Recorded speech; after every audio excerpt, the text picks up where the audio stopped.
Vous ne voyez pas qu'au début, dans les premières heures de la création, l'homme et la femme étaient égaux. C'est-à-dire la parité.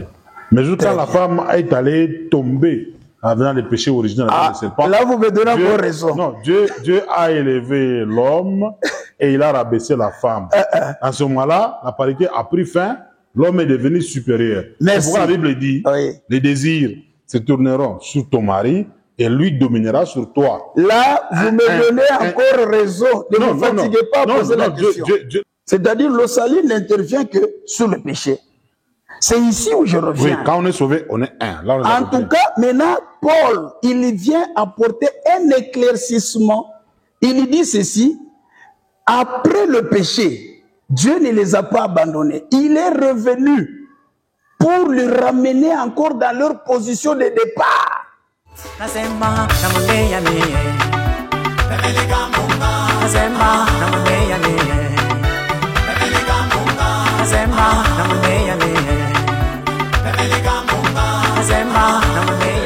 Je ne permets pas à la femme d'enseigner ni de prendre l'autorité sur l'homme. Je pense que c'est un verset qui est usuel, qui est connu par beaucoup de gens. Il y a des gens qu'on appelle les chrétiens du message de la fin qui ont toujours utilisé ces versets pour interdire aux femmes de prêcher. Mesdames et messieurs, bonsoir. Bonjour selon l'heure à laquelle vous nous suivez. Vous suivez cette émission à partir de la République démocratique du Congo et précisément dans la deuxième ville de Lubumbashi, sur la chaîne YouTube BKM12 TV, également sur Facebook, sur TikTok, sur X et également localement sur la 97.0 MHz, la radio canal Lubumbashi, et la 615.25 MHz et 174.25. Aujourd'hui, mesdames et messieurs, nous allons débattre, n'est-ce pas, autour du ministère de la femme. J'ai commencé par un verset qui interdit aux femmes d'enseigner aujourd'hui. Si nous entrons dans le monde sacerdotal ou pastoral, nous constatons qu'il y a beaucoup de femmes qui ont toujours prêché. Il y a des femmes prophétesses, des femmes bishops, des femmes pasteurs et même des femmes qui dirigent des grands ministères dans ces mondes, pour ne pas dire dans ces pays. Alors aujourd'hui, nous allons recevoir le pasteur Jean-Michel Lomandje Manga. Il est le visionnaire, n'est-ce pas, de l'église Jésus-Christ et les chemins.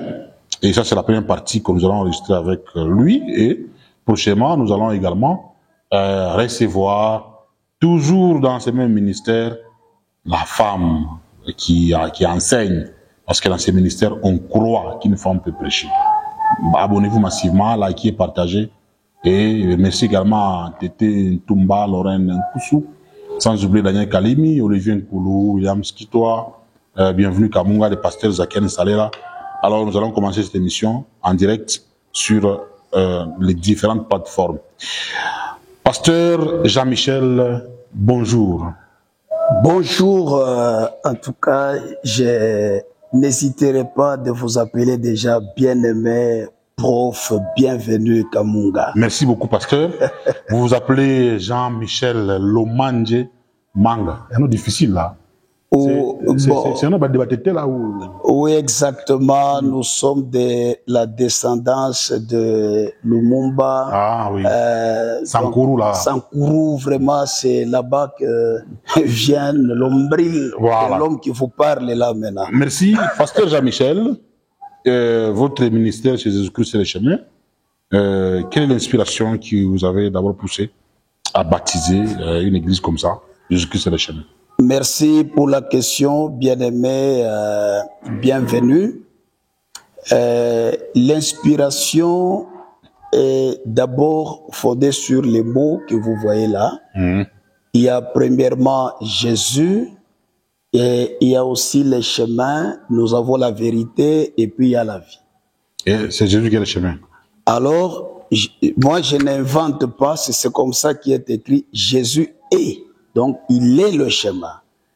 Alors, et là il précise que c'est par lui que nous pouvons, ou le monde peut devenir enfant de Dieu. Voilà, c'est-à-dire Jésus-Christ est le chemin. C'est ça votre ministère. Et vous, dans l'église, vous avez quelle doctrine? Vous croyez que Jésus-Christ qui est le chemin là, il est Dieu ou il est enfant de Dieu? Est-ce qu'il y en a? qui affirment que Jésus-Christ c'est Dieu, une confusion encore dans le monde chrétien. Au fait, c'est moi vraiment, quand j'entends des débats dans ce sens-là, Jésus est Dieu, il est Fils et tout, moi, je donne raison à tout le monde. Parce que là où ils ont trouvé que Jésus est Dieu, c'est dans la Bible. Jésus est Fils de Dieu, c'est dans la Bible. Mais moi, je peux encore aller très loin. Jésus est la parole, c'est dans la Bible.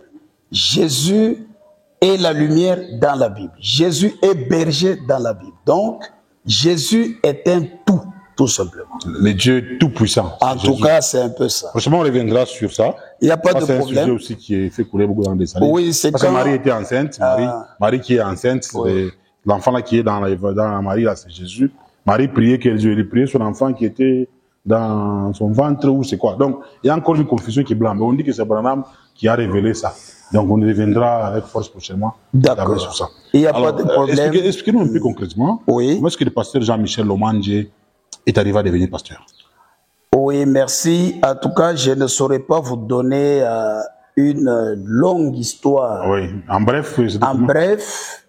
C'est tout simplement un jour, Dieu m'a révélé, il m'a parlé, et là c'était depuis Kalemi. Kalemi, c'est dans la province du Tanganyika, et précisément les années 1987.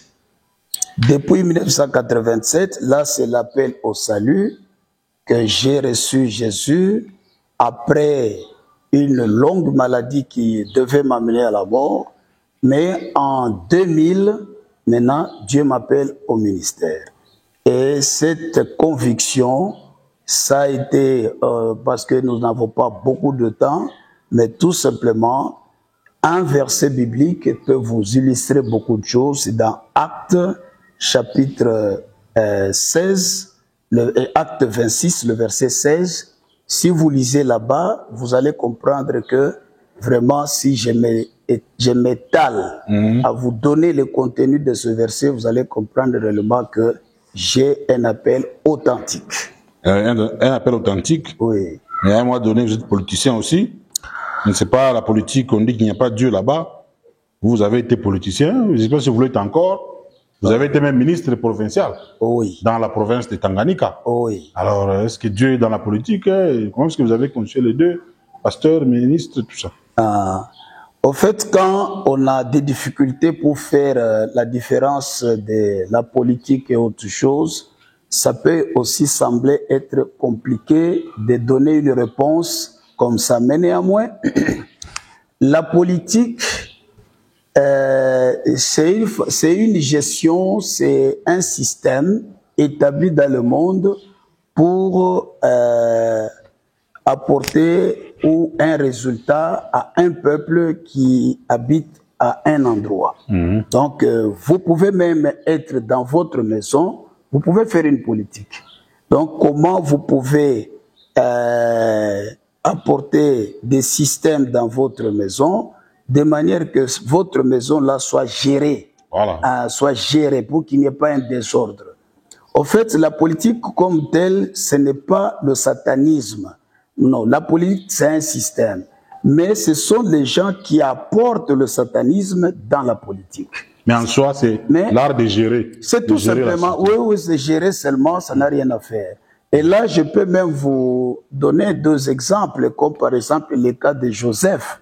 Joseph a travaillé en politique, c'était dans le gouvernement de Pharaon. Oui. Il y a aussi Daniel à Babylone.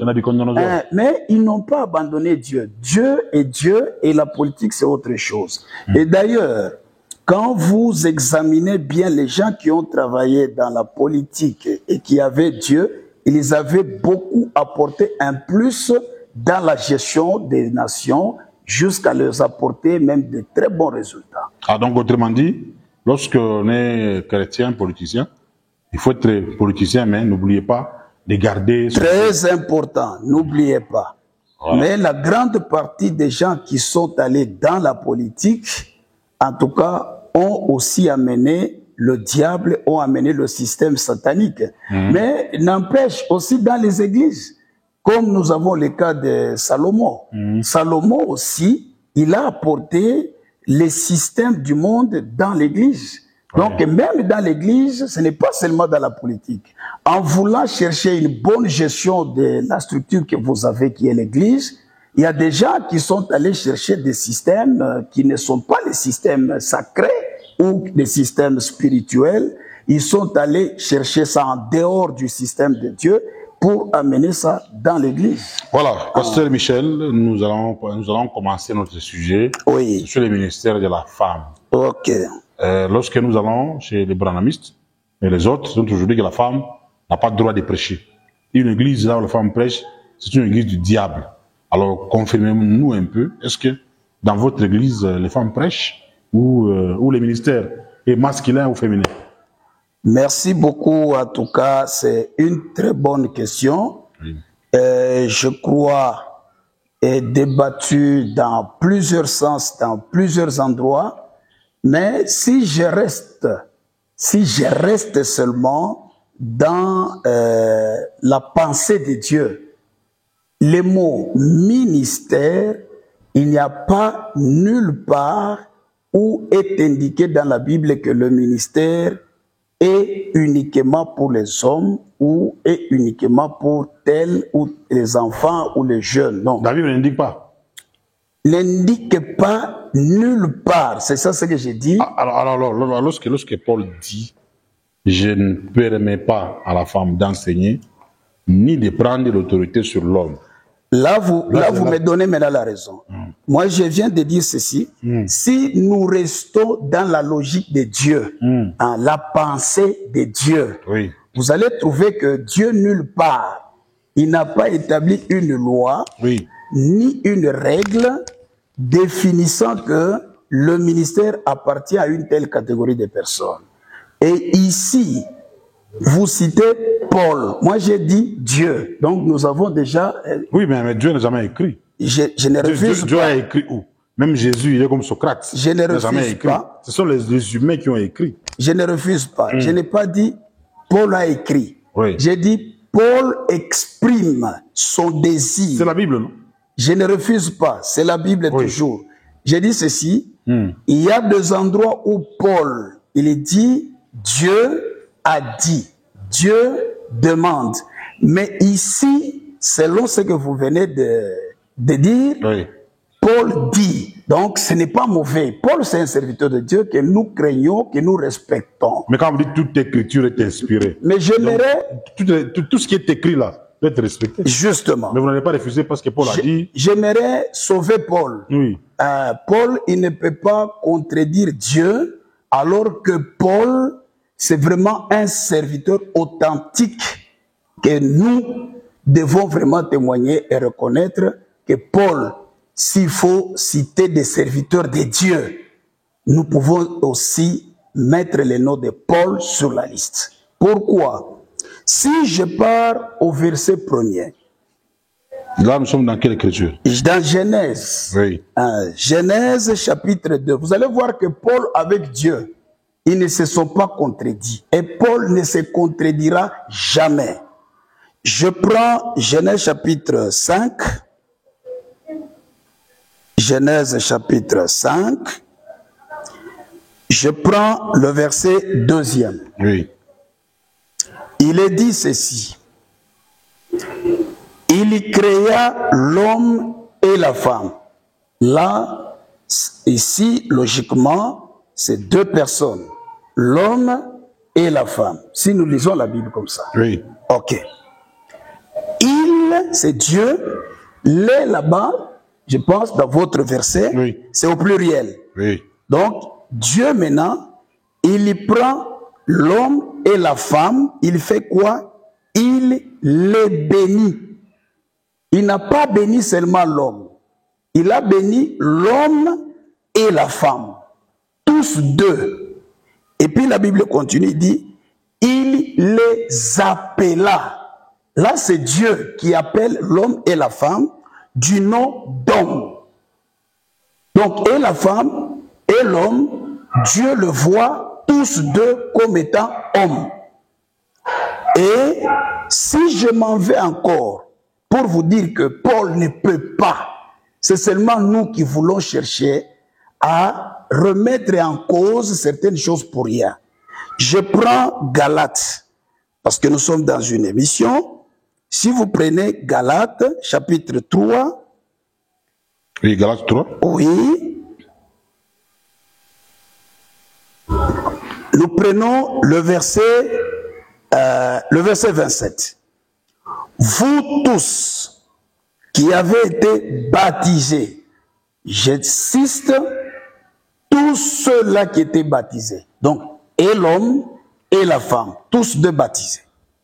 Parce qu'on ne baptise pas dans une église seulement les hommes. On baptise et les hommes et les femmes. Vous tous qui avez été baptisés en Christ, vous avez revêtu Christ. C'est-à-dire, on nous a tous donné une seule identité. Et ici, on dit, à cause d'une seule identité, porte ou amène comme conséquence, il n'y a plus de différence. C'est pourquoi le verset 28 dit, il n'y a plus, c'est-à-dire, il y avait avant, mais après le baptême, il n'y a plus. C'est ce que dit la Bible. Il n'y a plus ni juif, ni grec, il n'y a plus ni esclave, ni libre, il n'y a plus ni homme, ni femme. Là, c'est Paul. Donc, Paul rentre dans la logique de Dieu. Ici, Paul, il reconnaît que là, dans une église, je dis bien, de Dieu, pas une église des branhamistes, de ceci, non. Je parle de l'église de Dieu. Mais vous ne voyez pas que ce que Paul dit, c'est par rapport au salut. La femme, une fois que nous nous convertissons tous, nous devenons enfants de Dieu, à tous ceux qui l'ont reçu. Là, vous me donnez maintenant. Oui, enfants de Dieu. Mais on est tous sauvés, mais il y a les ministères, la prédication. Je ne suis pas encore au ministère. On interdit aux femmes de faire ça. Je ne suis pas encore au ministère parce que le ministère, c'est dans l'église. Oui. Je suis en train de commencer d'abord en dehors de l'église. Le salut. Là, ici, c'est le salut. Je ne refuse pas. Oui. Je vous ai même dit, tout commence par le salut. Et le ministère, on ne peut pas prendre celui qui n'est pas sauvé. D'abord, on est sauvé. D'abord, quand on est sauvé, on est un. J'ai dit, tout commence par d'abord. C'est pourquoi j'ai pris le verset de la Genèse. Genèse, c'est le commencement. Oui. C'est-à-dire, lorsque vous n'êtes pas encore sauvés, vous qui êtes là, parmi vous, il y a des Grecs, il y a des Juifs, il y a des femmes, il y a des hommes, ainsi de suite. Mais une fois que vous passez par la porte de la rédemption, par la porte du salut, et que vous vous retrouvez maintenant dans une autre sphère, et qui est la sphère des enfants de Dieu, Dieu automatiquement, il vous voit tous un. Oui. Là, c'est Dieu. Maintenant, oui. Je voudrais un peu préciser. Oui, je suis en train de préciser pour dire que on ne peut pas faire un débat sur un truc qui concerne les autres, mais je suis en train de faire un débat avec une logique que nous sommes dans un cadre purement de Dieu. Nous ne sommes pas dans le satanisme, dans autre chose. Ici, Dieu lui-même, il crée l'homme et la femme. Ok, c'est Dieu. Il les bénit lui-même Dieu, pas Paul. Il appelle les deux personnes un seul nom. Et je vois Paul aussi, il fait la même chose. Donc, au commencement, je pense que nous sommes d'abord d'accord, parce que c'est ça le verset. Oui, bon, maintenant, comme vous avez du commencement, oui. On a lu avec vous Genèse. Oui. Vous ne voyez pas qu'au début, dans les premières heures de la création, l'homme et la femme étaient égaux. C'est-à-dire la parité. Mais quand la femme est allée tomber dans le péché originel du serpent, là vous me donnez encore raison. Non, Dieu a élevé l'homme et il a rabaissé la femme. À ce moment-là, la parité a pris fin, l'homme est devenu supérieur. C'est pourquoi la Bible dit, les désirs se tourneront sur ton mari et lui dominera sur toi. Là, vous me donnez encore raison. Ne vous fatiguez pas à poser la question. Dieu a élevé l'homme. Et quand on élève l'homme, tous les désirs de la femme doivent se tourner autour de son mari, et le mari doit dominer sur elle. Même les désirs de la parole de Dieu. Un pasteur m'a dit dans cette émission que même les désirs de la parole de Dieu, c'est toujours l'homme qui doit vous instruire. Je ne refuse pas. Oui. Moi, je ne refuse pas. Mais je suis en train d'abord d'aller d'une manière pédagogique. Vous venez de dire des choses vraies. Au commencement, quand Dieu a commencé les choses, en les bénissant, exactement, ils étaient tous deux au même pied d'égalité. Ça, c'est exact. Oui. Maintenant, c'est juste quand est venu le péché que on a maintenant attribué aux hommes ou aux humains une, qu'est-ce que nous appelons? Supériorité. Bon, oui, c'est ça, la supériorité. L'esprit de domination. Ok. L'homme doit dominer sur la femme. Là, vous avez dit, la cause, c'est quoi? Le péché. Très bien. Oui. Très bien. Et maintenant, la Bible dit que avec le péché, tous deux, et l'homme et la femme, avaient tous péché, parce que le péché est entré et le péché a touché de l'humanité. Tous avaient péché et tous étaient considérés comme étant morts. Maintenant, mon problème, je reviens ici sur le salut. C'est-à-dire, le salut n'intervient que sur le péché.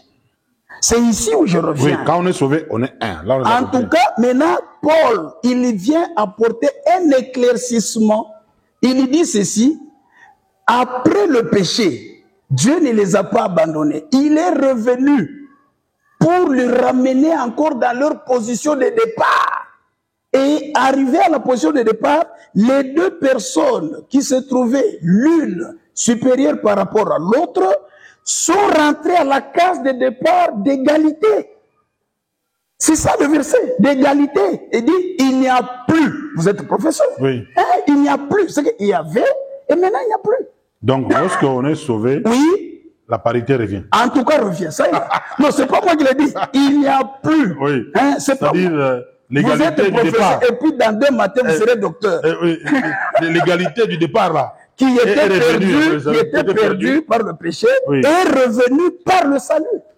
Mais alors, Paul s'est contredit parce que Paul, lui dit, je ne permets pas à la femme d'enseigner, ne prendre de traiter sur l'homme. Paul, il ne se contredit pas. Oui, parce qu'avec ça, Paul a donné... C'est vous qui comprenez mal. C'est pourquoi je suis en train de vous aider maintenant d'une manière pédagogique, que Dieu, il considère, je dis bien, Dieu, il considère un peuple appartenant à lui à partir du moment que Dieu accomplit la délivrance ou le salut. C'est alors que vous appartenez à lui. Et une fois que, par le péché, c'est-à-dire vous êtes rejeté et vous n'avez pas droit même d'être appelé enfant de Dieu. C'est que la rédemption que Dieu est venu opérer, qui constitue une machination de Dieu ou une manière de Dieu de refaire les choses pour avoir une nouvelle famille. C'est-à-dire, Dieu, il y rentre, c'est ce qu'on appelle la restauration. Dieu rentre, il rentre la case de départ pour se retrouver dans sa philosophie du départ. Donc, une fois qu'on est sauvé, on devient égaux. En tout cas, franchement, c'est pas moi qui l'ai dit, je lis encore le verset. Non. Il n'y a plus, ce n'est pas moi. Oui. Je veux lire. Oh oui, vous avez... Je dis ceci, car vous êtes tous, c'est la Bible, le verset 26, vous êtes tous, sans exception, fils de Dieu. Vous êtes tous, je voudrais que vous compreniez le mot tous. Oui. Tous, c'est-à-dire tous, fils de Dieu, par la foi en Jésus-Christ. Maintenant, vous tous qui avez été baptisés, vous voyez, c'est que il y a une catégorie de personnes non baptisées et il y a une catégorie de personnes baptisées. Maintenant vous ici, qui venez d'être baptisés, parmi vous ici, à partir de maintenant que vous êtes baptisés, vous avez maintenant un habit, une robe, une nature qui vous couvre, vous tous, qui vous donne droit à une seule identité. C'est l'identité ici qu'on est en train de dire, il n'y a plus homme, il n'y a plus femme. Maintenant, comment vous devez encore venir? Parce qu'on ne peut pas parler du ministère sans commencer par le commencement. Oui, mais alors c'est dans cette logique-là. Le commencement ici prouve qu'il n'y a pas de différence. Oui, si vous dites que lorsqu'on est sauvé, on restaure la parité des En tout cas. Maintenant, pourquoi le même Paul dit « Femmes, soyez soumises ». Merci. Donc, c'est pour dire que l'homme, la femme est toujours en bas. Merci. Donc, en ce moment-là, il n'y a plus d'égalité. Merci. Oui. Si vous prenez ce verset-là, mon professeur, mon bien-aimé, je vous aime beaucoup. Merci. Vous allez voir que ce verset qui est dans Éphésiens, le chapitre 5, il ne faut pas les confondre. Il ne faut pas les confondre, papa. Hein? C'est Éphésiens chapitre 5, le verset 20 combien? Je voudrais que nous puissions aller au verset 25. Marie. Aimez vos femmes. Aimez vos femmes. Ça, c'est un problème qui concerne le mariage. C'est en dehors du salut. Nous ne sommes pas dans le ministère ici. Vous prenez les histoires, vous les mélangez. Non, vous n'avez pas dit la parité. Non, vous êtes professeur. Je vous dis, vous êtes mon professeur. Vous avez dit la parité. Quand la parité est là, c'est comme ça que nous sommes égaux partout. Là, je ne refuse pas. Je suis en train d'abord de vous apporter une petite lumière de rien du tout. D'ailleurs, hein, quand vous prenez, quand vous prenez, hein, Paul là, au verset 31, il dit c'est pourquoi l'homme quittera son père et sa mère. Ça, c'est dans le contexte du mariage. Oui. Et s'attachera à sa femme. Oui. C'est le contexte du mariage. Et les deux deviendront une seule.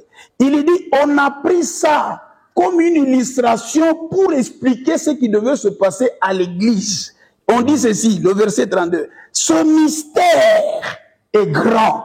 C'est-à-dire, on ne peut pas prendre ça comme ça facilement. Paul lui dit, ça, l'exemple que je vais de prendre, c'est un secret qui est vraiment caché dans sa profondeur, que personne ne peut pas s'élever comme ça, et il commence à expliquer. Il dit, est grand. Il dit, j'ai dit cela par rapport à Christ et à l'Église. Il explique. Voilà, on quitte ça, c'est le mariage. Maintenant, on revient toujours à notre sujet. Allez-y. Il y a des pasteurs qui nous disent que ceux-là qui sont hostiles aux enseignements de la femme. Oui. On dit que la prédication de la femme ne peut pas sauver parce que la femme qui prêche a l'esprit de Jézabel. Oui. C'est écrit dans la Bible. Tout homme qui prêche là a l'esprit de Jézabel. C'est un démon.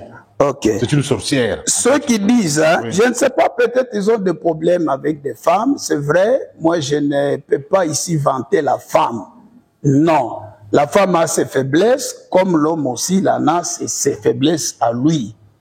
Mais ici, le verset dont vous faites allusion, c'est dans Apocalypse chapitre 2, je pense, si je ne me trompe pas, c'est le verset 20. C'est le verset 20. Le verset 20. Il dit ceci, ce que j'ai contre toi, c'est que tu laisses la femme. Là. Papa, c'est l'article défini. Ça, ce n'est pas l'article indéfini. En indéfini, on devrait dire tu laisses une femme. Là, on ne pouvait pas attribuer, là, c'est-à-dire on ne connaît pas. Quand on dit tu laisses là, c'est-à-dire on connaît de qui on parle. C'est l'article défini qui est là. Oui, c'est la grammaire. Donc vous êtes le professeur. Vous voulez entrer dans les français. En tout cas, est-ce que vous voulez passer le français? Je ne sais pas, c'est leur problème. Moi, je viens chaque fois chez toi à l'école, là-bas, tu m'apprends. Et d'ailleurs, quand vous allez devenir docteur, moi aussi, je vais devenir votre assistant.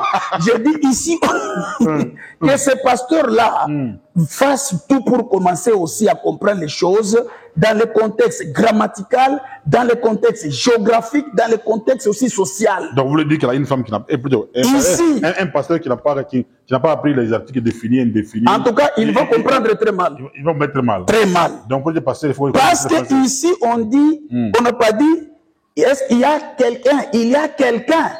Non, on va dire, papa, votre ami est venu. C'est-à-dire, on connaît même celui qui a la barrière. Ici, on dit bien. Ce que j'ai contre toi, c'est que tu laisses là, et on cite Jézabel. On a cité. Or, la Bible ne contient pas seulement Jézabel du début à la fin. Il y a Ève, il y a ceci, il y a cela. Mais ici, il y avait une Jézabel qui est passée dans l'histoire de Dieu. Qui a fait quoi? Qui a aussi une histoire que les gens doivent savoir pourquoi on l'a haï. Parce que toutes les femmes n'ont pas été du caractère de Jézabel. Mais aussi, on parle de Jézabel qui a fait quoi? Écoutez, qui s'est dit. Ce n'est pas Dieu qui a dit. Non, c'est elle. Elle s'est autoproclamée. Ah! Les gens lisent très mal. En tout cas, faites une autre émission appelée, vous le faites revenir. Vous allez faire un débat? Non, ma débat, ça ne sert à rien. Vous allez faire à ma place. Il dit, elle s'est autoproclamée. Ça, c'est grave, papa. C'est grave. La Bible est claire. Qui s'est dit prophétesse, elle a fait comment? Enseigner et séduire mes serviteurs pour qu'ils se livrent à l'impudicité et qu'ils mangent de la viande sale. C'est-à-dire, c'est une infiltrée, tout simplement. C'est elle. C'est une infiltrée qu'on a refusée. Donc ce verset ne concerne pas les servantes actuelles. En tout cas, ça concerne Jézabel. Moi, à son temps. Je n'invente pas, c'est ce qui est écrit. Voilà. L'article définit. En tout cas, ça définit. Quand on dit définit, c'est que ça précise. Oui. Voilà. Et puis, le verset, la suite. Oui. La suite, la Bible dit, elle s'est dit, elle s'est autoproclamée. D'ailleurs, je vais vous aider encore avec un autre verset de quelqu'un qui s'est autoproclamé. Oui, mais là. Des Thessaloniciens. On va lire ça aussi. Mais avant de lire deux Thessaloniciens, oui.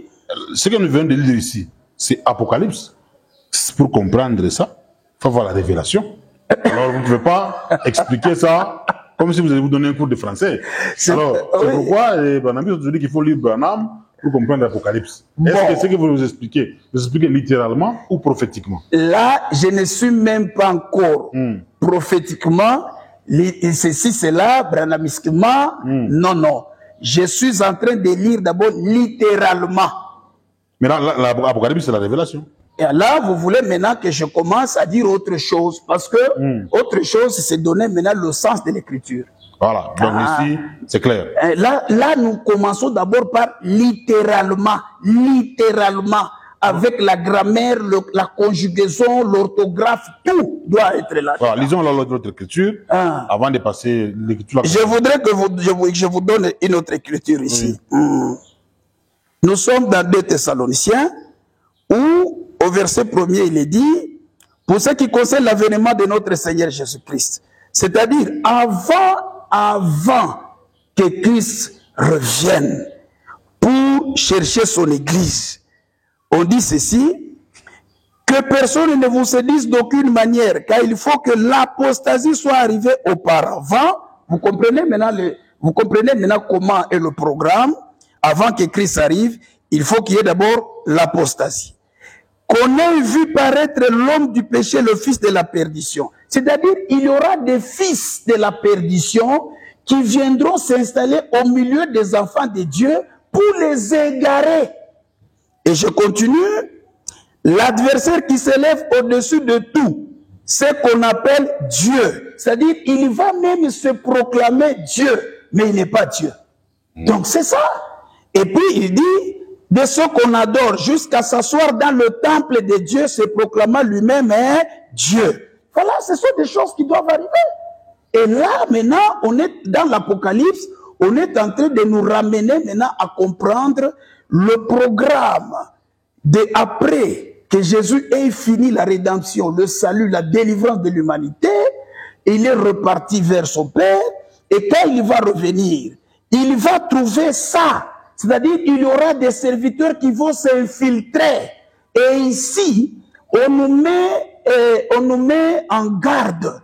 C'est beaucoup plus du côté des femmes. Il y a des femmes qui vont s'infiltrer, se faire passer comme des servantes de Dieu, alors qu'elles n'ont pas été choisies, ni élues, ni Dieu ne les connaît pas. Je parle de ces femmes-là. Mais il faut faire attention que toutes les femmes ne sont pas dans le même contexte.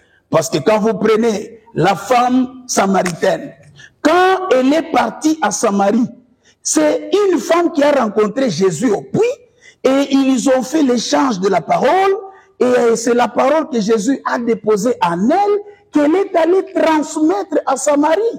Là, cette femme-là, elle a été envoyée par Christ. Et le jour de la résurrection, une femme encore croise Jésus ressuscité. Jésus lui dit, va annoncer. Le mot annoncer là, vous allez consulter le vocabulaire. Est-ce que ce n'est pas, d'abord, revenons à la femme. Annoncer, annoncer. Je termine parce que c'est là où se trouve votre problème. Oui, oui. Non, la femme samaritaine dont vous... Non, je parle de la femme ici, au cimetière. Jésus lui a dit, va annoncer. Or, le verbe annoncer, ça veut dire aller proclamer, aller prêcher. C'est-à-dire, Jésus lui donne le mandat. Et quand vous avez le mandat... Est-ce que ce n'est pas un reportage là, quelqu'un qui raconte les choses que... Hein, une information, on dirait une information que la femme la raconte. C'est pas dans ce sens-là. Je vous donne le dictionnaire, papa. Ouais, je le suis annoncé. Vous allez lire à l'intention de tout le monde. Annoncé. Avis par lesquels on fait savoir quelque chose au public, verbalement ou par écrit. Il va faire quoi au public? Et prêcher, c'est quoi? Non, ici c'est avis par lesquels on fait savoir quelque chose au public, ce n'était pas son avis. Verbalement ou par écrit. Très bien. Comme si on a tamponné quelqu'un, vous venez expliquer aux gens. Non, vous prenez par, c'est comme si avec légèreté. J'ai dit, c'est Jésus. Il dépose une information qui venait. Moi, je prends le mot information. Oui. Va les informer que je suis ressuscité. Donc, il donne le mandat. Je prends. Donc, Jésus mais mon problème, Jésus lui donne le mandat. C'est ça mon problème. Pour aller annoncer. Oui, comme vous voulez. Prenez tous les verbes que vous voulez. Alors, quand vous avez parlé de la femme samaritaine, quand elle est allée annoncer aux Samaritains, prenez le mot prêcher, que vous prêchez. Les Samaritains ont dit quoi? Lisez d'abord prêcher avant que je puisse aller loin. Oui, prêcher, ça veut dire quoi? Annoncer la parole de Dieu. C'est-à-dire annoncer, c'est-à-dire prêcher.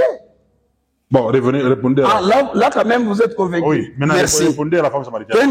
Quand elle a dit, quand elle a raconté aux Samaritains, les Samaritains ont dit quoi? Ce n'est pas par toi que nous avons connu ce type. C'est l'orgueil parce que... Nous, on le connaissait déjà avant. Ils ont répondu comme ça. Écoutez, là, tu me donnes encore. C'est pas toi qui viens nous... Là, on le connaissait déjà avant. Là, je me sens être un poisson dans l'eau. Cette femme-là, on l'a boudé. Maintenant, merci. N'ont pas accepté ça. Ils ont boudé. À la fin, ils ont fait quoi? Ils ont cru. Ils ont cru, mais ils avaient des informations. Tu me donnes la réponse. C'est pas toi la femme libre ici qui nous a démontré. Mon problème à moi, elle annonce, parce que c'est une femme, on la méprise. Mais tu viens de me dire, à la fin, ils ont cru. Ils ont cru à la prédication de qui? De la femme. Non, avant déjà, ils avaient des formations avant.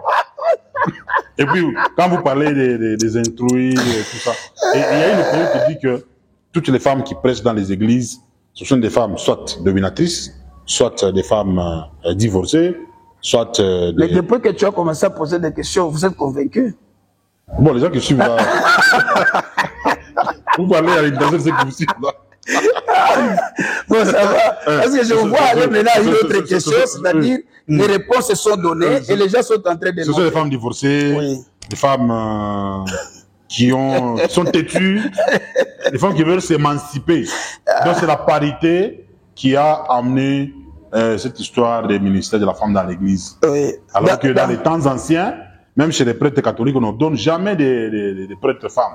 Il n'y a que des hommes et tout. Même au ciel là-bas, nous avons parlé d'une femme, on parle toujours de Dieu, Père, Fils, quand les vieillards, les anges, tout ça. Moi, je me fais allusion à une femme. Merci. D'ailleurs, vous venez de m'aider avec deux choses. Je prends le dernier élément. Les catholiques dont vous venez de faire allusion. Ils ne donnent jamais de femmes. J'ai dit, vous venez de faire allusion. Oui. Mais les catholiques, là, faudra-t-il les assimiler au christianisme ou pas? En tout cas, je ne vais pas avoir de problème avec les catholiques. Moi, je voudrais dire ceci. Ce sont les chrétiens. Je dis ceci. Ce sont eux qui vous ont apporté la Bible. Ok. Même les livres, là, ce n'était qu'un choisi pour vous. Ok. Ça, c'est Matthieu, ça, c'est Marc. Ok. On a choisi, on a sélectionné un ami pour vous. Ok. Maintenant, je voudrais dire ceci. Oui. Jésus-Christ, en Matthieu 16, 18, il dit, je bâtirai mon église. Mais si lui, l'église catholique était son église à lui, là où il y avait des prêtres, si lui, Jésus, il était de même obédience avec eux, pourquoi quand il est parti entrer dans les églises pour chercher l'église qui devrait répondre aux critères et aux modèles de Dieu? En synagogue, il a dit détruisez. Samaritain, ça ne va pas. Patati patata. Il est allé même dans le temple des catholiques. Il leur avait dit, vous avez renversé. Et même parce que c'était quand même des proches, on les a même fouettés pour dire ils sont fautifs. La maison de mon père. Bon, à cette époque-là, les catholiques n'étaient pas encore fournis comme aujourd'hui. Et au Moyen-Âge, là, avec on savait que le catholicisme a pris la forme. Je rentre. Ce qui veut dire, partout là, il n'y avait pas le vrai modèle. C'est ainsi que Jésus a dit non, comme tout le monde là ne respecte pas le modèle, moi maintenant, je vais bâtir une église selon le modèle de Dieu. Ok. Qu'est-ce qu'il dit dans Éphésiens chapitre 4, le verset 11? Éphésiens chapitre 4, le verset 11, il dit Jésus, après avoir constitué une équipe qu'il a laissée sous la terre, Jésus devrait partir. Il a laissé dans son église 5 ministères. L'église de Dieu a 5 ministères. Apôtres, pasteurs, évangélistes, et prophètes et docteurs. Maintenant, l'église catholique, jusqu'aujourd'hui, nous n'avons pas ces 5 ministères-là. Ces 5 ministères-là. Nous avons quoi là? Il y a les évêques, il y a les monseigneurs, il y a les papes que Jésus n'a pas laissés. Et les prêtres. Et les prêtres. Jésus n'a pas laissé. C'est là où je voudrais poser la question à l'opinion, à vous-même de faire la différence. Est-ce que catholique est une église chrétienne? Oui, parce que chrétienne, ça vient du mot Christ. C'est que Christ a laissé son église, il n'a pas laissé les évêques, il n'a pas laissé les monseigneurs, il n'a pas laissé. Il n'a pas laissé les papes. Non. Mais là c'est Pierre. Il a donné donc, Pierre est le premier pape. C'est une organisation humaine. Non, Pierre est le premier pape. Je réponds tout simplement, si vous me donnez un autre élément en dehors de ça, c'est-à-dire c'est une organisation humaine. Non, il a dit tu es Pierre. Cette Pierre, je bâtirai mon église. Il a remis la clé de l'église ou du royaume des cieux. Comme Pierre. qui, apôtre? Et Pierre est le premier pape. Il a laissé Pierre comme apôtre. Oui, mais les papes, c'est ça. Mais maintenant, c'est là où tu veux maintenant enlever ça. Donc vous n'acceptez pas que les papes... Je ne veux pas avoir de problème avec... Fait le ministère de Pierre. J'ai dit, je ne veux pas avoir un problème avec quiconque. Néanmoins, j'ai dit ceci, je défends l'église de Christ. Je suis du christianisme. Et dans le christianisme, son église, Jésus lui-même a laissé 5 ministères. Si dans une église, il n'y a pas ces 5-là ministères, et on vient amener d'autres ministères en dehors de ça, je redoute de ce que vous pouvez avoir comme appartenance. Voilà. Un autre verset. Un pasteur dit, oui, la Bible dit, que les femmes se taisent dans les assemblées des saints. C'est-à-dire là où les femmes parlent, c'est les assemblées des démons. Il a défendu ça dans cette émission. Partout où la femme ouvre sa bouche, c'est une assemblée des démons. Parce qu'on dit que les femmes se taisent. Alors, par rapport à ces versets-là, est-ce qu'on peut d'abord les lire et puis vous justifier? Je ne refuse pas. Moi, je suis en train de voir que les gens, ils comprennent très mal les choses de Dieu. Et là, je suis en train de trouver que c'est par méchanceté seulement. Mais nous, qui sommes du christianisme, nous sommes en train de voir les choses selon Christ. Parce que Christ, je vois Dieu. Dieu, il n'a pas rejeté la femme. D'ailleurs, à votre information, tout au début, Dieu a formé l'homme et encore, après, il a formé la femme. Je dis bien, Genèse chapitre 2, Dieu a formé l'homme et après, il a formé aussi la femme. Et au verset 15, il dit, il a mis l'homme dans le jardin, l'homme que lui a formé.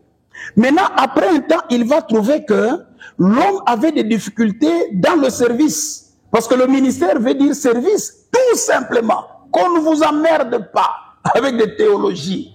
Ministère veut dire service. Et puis, quand Dieu a donné le service, quel était le service? Garder, cultiver. Il a trouvé que l'homme, Adam, avait des difficultés de travailler seul. Dieu lui-même va dire non, il n'est pas bon que l'homme soit seul. Ça, c'est Dieu. C'est Dieu. Oui. Il y prend maintenant toujours une partie de l'homme. Une partie. C'est là où je dis que celui qui critique la femme d'une manière méchante, en tout cas, il doit avoir un autre esprit. La femme, c'est une dérivée. Parce que la femme, c'est comme vous le dites là, c'est une émanation de l'homme. Mais elle doit être inférieure. Je ne refuse pas par rapport à toutes les structures là. Moi, mon problème, c'est que la femme qui a été formée par les matières qui composaient l'homme, Dieu l'a envoyé aussi à côté de l'homme pour travailler, garder le jardin. C'est là-bas. Ils sont partis tous deux dans le jardin pour aller l'aider. Aider à faire quoi? Les deux travaillent. Cultiver et garder. C'est ça. Maintenant, moi je me demande, parce que quand vous lisez la Bible, quand vous prenez même Abigail, Dieu l'a appelée Abigail, Dieu l'a reconnue comme étant prophétesse et juge. Ça c'est Dieu. Et il y en avait beaucoup de prophètes. Beaucoup. Et même le jour qu'on est allé amener Jésus dans le temple, quand il y avait, c'est qui celui-là dans le temple? C'est Nicodème, je crois, non. Siméon. Mais quand vous lisez la Bible, il y avait aussi une femme là-bas. Son nom c'est Anne. Qui ne parlait pas. Oh, elle parlait, je vais lire avec toi. Pourquoi Jésus... Non, je n'invente pas. On va lire avec vous. Rapidement, parce qu'on est allé vers la fin. Oh, merci. Siméon qui avait dit... Étant 38. D'abord 37. Restez veuve. D'abord c'est 36. Il y avait aussi... C'est quel verset ça? Le verset 36. Le livre? Luc 2, verset 36. Et elle parlait, Luc papa. 2, verset 36. Il y avait aussi, c'est-à-dire, Siméon était là, et une femme. Une prophétesse. Elle prophétisait dans la rue ou bien où? Parce qu'on l'a trouvé dans les temples. Et prophétesse, vous êtes prophétesse dans un marché à Lusonga ou prophétesse à Moubar? C'est à l'église. Prophétesse, elle a été reconnue comme prophétesse. Je saute. On dit ceci, elle est restée veuve, papa, je saute. Elle a vécu pendant 7 ans. Pardon? Elle a vécu pendant 7 ans. Oui, pendant 7 ans. La Bible dit, restez veuve et âgée 84 ans et ne quittez pas le temple. On précise là où elle était. Et elle servait. C'est ça, ce que la Bible dit. Elle servait Dieu nuit et jour dans les jeûnes et dans les prières. Étant survenue, elle aussi, à cette même heure-là, elle louait. Vous te louez avec des gestes. Mais vous allez parler. Elle louait Dieu. Elle parlait. C'est là, le mot parler est là. Les gens disent comment? Vous dites elle ne parlait pas. Maintenant, ça qui a écrit ça? La délivrance de Jérusalem. Bon, parler, ça dit... on disait là, elle ne parlait pas. Causer avec les amis. On dit, elle parlait de Jésus à tous ceux qui attendaient la délivrance de Jérusalem dans le temple. Parce qu'on n'a pas dit qu'elle sortait. Elle parlait dans le temple. Donc pour vous, pour moi, le ministère de la femme est valable. Je n'invente pas cet écrit. Et dans l'église ici, ça se passe comment? Comme je viens de le dire. C'est-à-dire les femmes. Nous dépendons de Christ. Christ, c'est pour nous notre modèle. Nous, on n'a pas le modèle William, on n'a pas le modèle Kimbang, on n'a pas le modèle ceci, cela. Nous suivons le seul modèle, c'est Christ, ou rien. Il y a combien de pasteurs femmes ici? Ici, il y en a, c'est 3 comme ça. Nous avons maintenant 3. En commençant par qui? En commençant par Fifi Kankolongo, Kamunga, c'est ça, Fifi Kankolongo Mpiana. Oui, c'est la fille de la famille Mpiana. Oui. Fifi Kankolongo Mpiana. Il y a Naomi Sanji, il y a aussi maman, il y a Tété Chaban. Est-ce que toutes ces femmes, quand vous regardez le comportement par rapport à leur mari, vous ne voyez pas qu'elles sont comme ça, elles sont culottées? En tout cas, ici, si une femme, dans son mariage, là, ce n'est pas l'église, elle est orgueilleuse, elle est hautaine, elle a des caractères que son mari est en train de déplorer, on va la sanctionner. Ça fait partie de l'éthique. Non, ici, on n'est pas seulement sur l'onction, on est aussi sur l'onction, l'éthique qui constitue la conduite et la morale, toutes ces choses-là. Mais vous ne voyez pas quand une femme est en train de prêcher, d'abord la constitution physique de la femme. Ah, là, maintenant, c'est votre... Là, les gens vont commencer à distraire les hommes. Les musulmans, ils cachent les femmes quand ils sont dans les temples là. Les musulmans cachent les femmes pour éviter la distraction. Non, là c'est le judaïsme. Là, c'est le judaïsme. Moi, je dis, je suis dans le christianisme. Il n'y a aucune interdiction là. Jésus n'a pas interdit. Jésus a même envoyé des femmes pour aller prêcher. Mais Jésus n'en a jamais... avait des femmes qui les servaient, mais pas des femmes qui prêchaient, qui faisaient... Mais je viens de vous montrer ici. Non, vous avez parlé de cette femme-là qui était au temple et tout ça. Non, j'ai parlé... Les femmes qui ont entouré Jésus, Marie de Magdala, Marie Cécile... Non, c'est pas tout le monde. Toutes ces femmes-là prêchaient. Est-ce que dans votre chaîne de télévision, est-ce que c'est tout le monde qui présente les émissions? Non. Non, il y a ceux que tout le monde voit dans le quartier, on les appelle ni journalistes ou à TSL, ni journalistes. Donc tout le monde vous appelle journaliste, mais on ne sait pas qu'il y a des caméramens, des ceci, de cela. Oui. On vous appelle seulement journaliste. Oui. Donc c'est un terme de commun des mortels. Mais vous qui êtes de l'intérieur, vous pouvez faire la différence. Voilà. Alors, nous sommes encore 5 minutes pour qu'on finisse. Maintenant, ces vents-là, qui étaient devant des prêchés, ça vient d'où, précisément? Le vent... ou... parce que dans les temps anciens, on ne voyait pas des femmes en train de prêcher. Parce que William Maron Branham interdit mordicus. Aucune femme branhamiste peut prêcher dans l'église.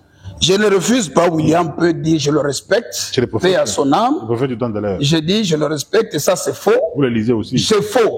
C'est faux. Vous le lisez en police. Je voudrais vous dire que je les respecte. Tous ceux qui sont des branhamistes, je les respecte, mais à ce niveau, ils sont vraiment à côté. Parce que eux, ils ont dit ceci. Malachie, c'est le verset de base qui a annoncé et introduit William Branham, qui est de 4-6, hein, Malachie 4-6, 4-6, tout ça, qui est ramené tout ça. Or, à ce temps-là, quand ce verset a été écrit, Jean-Baptiste n'était pas encore là, Jésus n'était pas encore là, William aussi n'était pas encore là.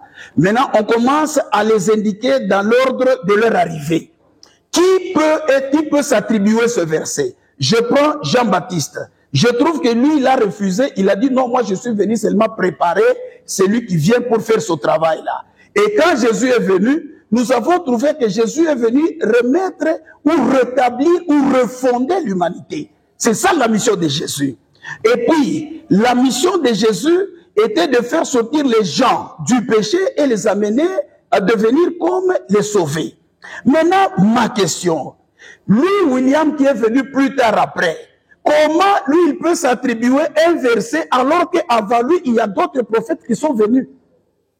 Non, c'est-à-dire, ils ont dit que Malachie, chapitre 3, c'est comme ça Jean-Baptiste. Malachie 4, c'est William Maron Branham.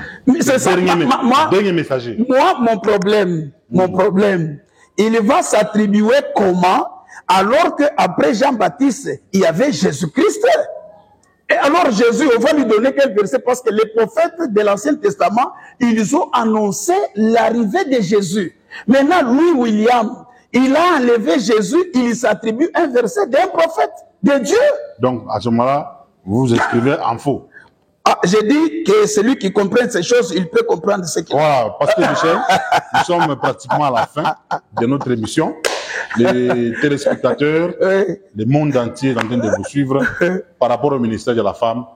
Vous concluez quoi? Parce que beaucoup de gens disent qu'une femme n'a pas le droit de prêcher. Le ministère est masculin et non féminin. Une église où la femme prêche, c'est une église de sorciers. Donc, on a même taxé les gens de CFMC comme des sorcières. Alors, à votre niveau... À mon niveau, merci beaucoup. Dans 2 minutes, je peux dire que il n'y a pas de ministère de la femme, il n'y a même pas un ministère de l'homme, il y a le ministère de Dieu. Donc, tout ce que Dieu a sauvé, Dieu également les a formés, les a préparés, les a destinés à être ses serviteurs. Là, vous allez regarder dans Apocalypse chapitre 5, le verset 9 à 10, on dit, il les a sauvés et ensuite il a formé un royaume et enfin, ils sont devenus des sacrificateurs. Donc, ici, tous les sauvés, ils ont le devoir d'aller annoncer Christ, d'aller prêcher l'évangile, d'amener l'évangile partout dans le monde pour que le monde soit sauvé. Et c'est ça la grande commission que Christ a laissée dans Matthieu 28, que nous devons aller vers les païens. Ce qui est important, nous les chrétiens, ne soyons pas distraits avec ces faux débats. Ici, il est question de prendre la commission en main, qui est aller annoncer Jésus-Christ dans le monde pour que le monde soit sauvé. Très important. Merci. Vous pouvez donner votre numéro d'appel. Vous êtes aussi sur WhatsApp? Je suis aussi sur WhatsApp. Mon numéro, c'est 081 38 38 474. C'est le numéro Vodacom. J'ai aussi un numéro RTL 097 566 57 19. Donc, le premier là, c'est 081 38 38 38 38 474. Et le deuxième, c'est RTL 097 97 566 57 19. Tous les deux numéros passent sur WhatsApp. Et Dieu vous bénisse. Et l'église est située où précisément? L'église, merci, est située au Bel Air, camp préfabriqué, sur avenue Salvias, coin des Ignaces. À côté, la référence, il y a une église kimbanguiste qui est au niveau du camp, et à côté aussi, il y a une école qu'on appelle Excellencia, mais jadis, on l'appelait le complexe scolaire La Colombe. La Colombe. Donc, nous sommes juste à côté de l'école La Colombe. Merci beaucoup, pasteur. C'est pratiquement fini. Je vous rappelle que c'était le pasteur Jean-Michel Lomandje Manga. Oui.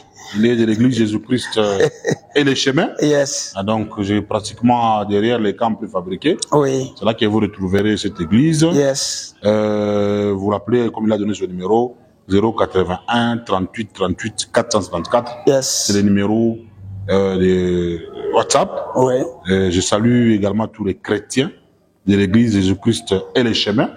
Je salue maman pasteur. C'est le pasteur Kankolongo. Fifi Kankolongo. Oui. Pasteur Fifi Kankolongo. Mukandila. Prochainement, out de Kimbia.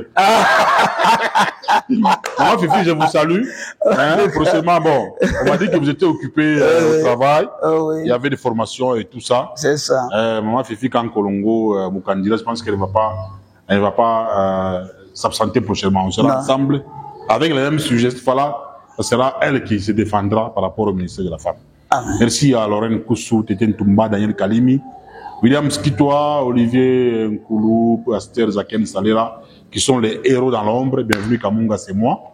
Continuez à liker, partager, abonnez-vous massivement. Donc cette émission, vous allez la retrouver sur YouTube, sur la chaîne Bekam 12 TV, sur Facebook, Bienvenue Kamunga officiel, sur TikTok, Bienvenue Kamunga, sur X, Bienvenue Kamunga, donc sur la 97.0 MHz, la radio Canal Bumbashi. C'est conclusion fini pour ce soir. C'était l'émission Tribunal Populaire. La suite au prochain numéro. Je pense que prochainement on reviendra avec force. Je suis en Lubumbashi, la deuxième de ce pays. Merci pasteur.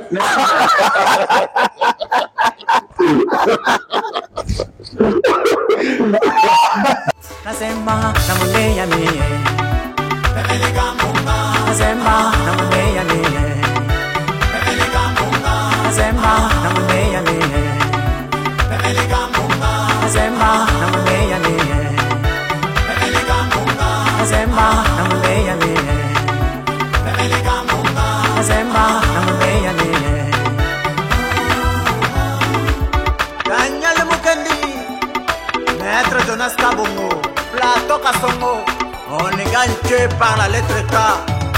Johnny Kaninda, le manager.